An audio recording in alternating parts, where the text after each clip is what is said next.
Hello everybody, so welcome back. Today I'm going to show you my 20-gallon long.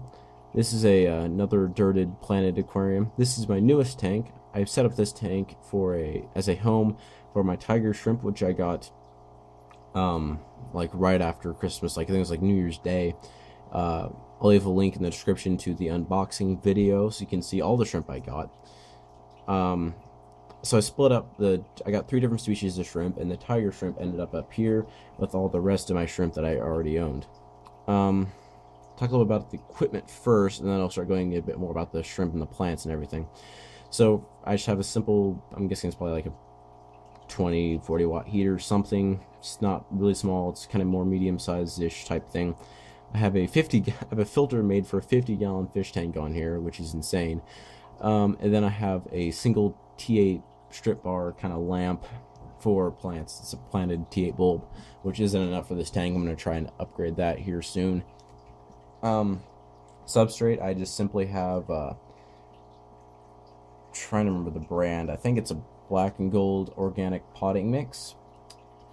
There's a giant bag of it, and it's I have that mixed up with some red clay, which gives us off more iron. And for a cap, I have some pool filter sand on this side, obviously. And then on this side is just a simple, really small gravel, like it's like a National Geographic brand or something. But it works really nicely, and it looks pretty good. For plants, I have a large Amazon sword, or it's a type of sword. I don't remember which type of sword it is right there. And I have 2 smaller ones right there behind the heater, or underneath the heater, rather.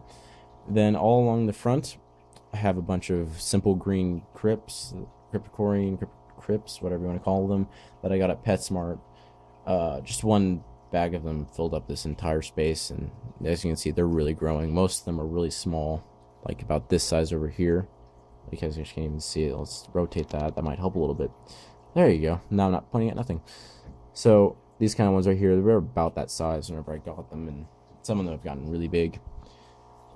Aside from that, I have 2 pieces of driftwood. I have this large piece here. It's kind of like an L shape, and then I have this little like kind of cavey shape piece here. It's like goes a little cavey bit inside. I think they complement each other really well. Looks really nice. I got them pre-soaked, or whatever you want to call it, at a pet store. I put some moss and stuff on top, which is really rooted in really nicely. I simply used rocks and stuff to hold them down until they rooted in. The rest of the plants, there's some Java fern way back here in the corners. All along here, these stem plants, you can see the reflection of it actually right there. Those are hopefully going to get really big and bushy. If they don't, I may move some of them around and then put some stem plants back here in the far corner, so it just gives a good backdrop, and then put the Java ferns like in front of that, like over here, and then turns back around.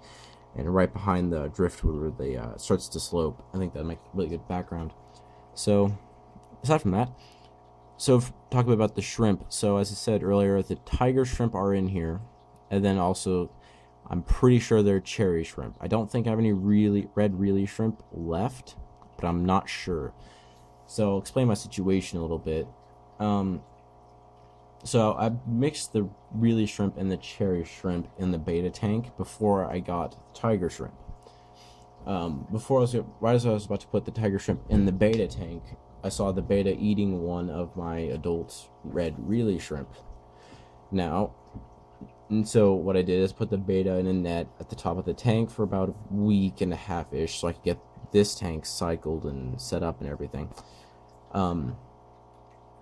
So when I did that, I was then just pretty much took a net and started scooping out all the shrimp. They were all very, very small, and I noticed there was a bunch of baby shrimp in there that must have hatched and grown in that week and a half-ish time period. And now a bunch of them are in here and have gotten very big.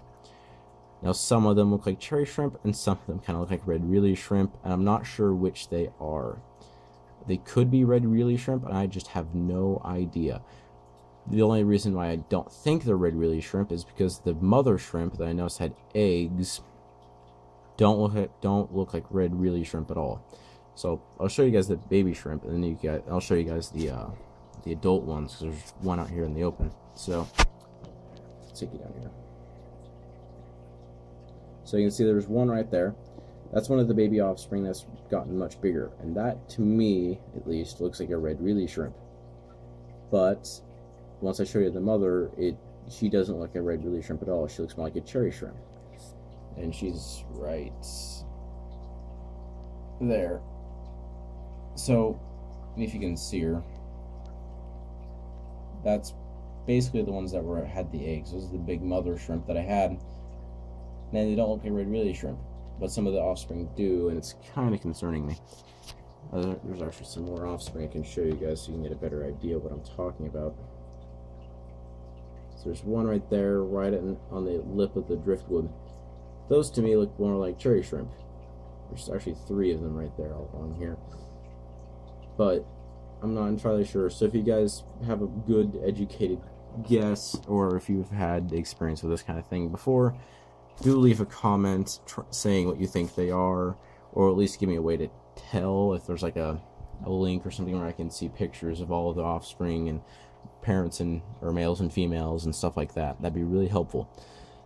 So aside from that, the tank's still cycling. It's only been up for a month, so the dirt's still leaching a bunch of tea color into the water, which you probably noticed whenever I put the camera over here. It's slightly tea colored. It's not as bad as it once was. After a month, it's really improved quite a bit. So I've been doing about 50% water changes weekly for this entire month, and I think that's definitely helped a lot. So if you're planning on setting up a dirted substrate, be ready to do 50% weekly water changes for a good couple months, probably. I'll do another water change this weekend, and all that should be nice. So if you like what I'm doing, subscribe. Check out my blog site. The link to that will be in the description. I'll put more details of this tank and my other tanks there. It'll be a good place to go to if you want to see all of my content. Even more detailed content. I'll write up some text. I might do some special blog sites, only videos and posts. So yeah, if you like what I'm doing, subscribe, leave a like and comment, and I'll get back to you guys later.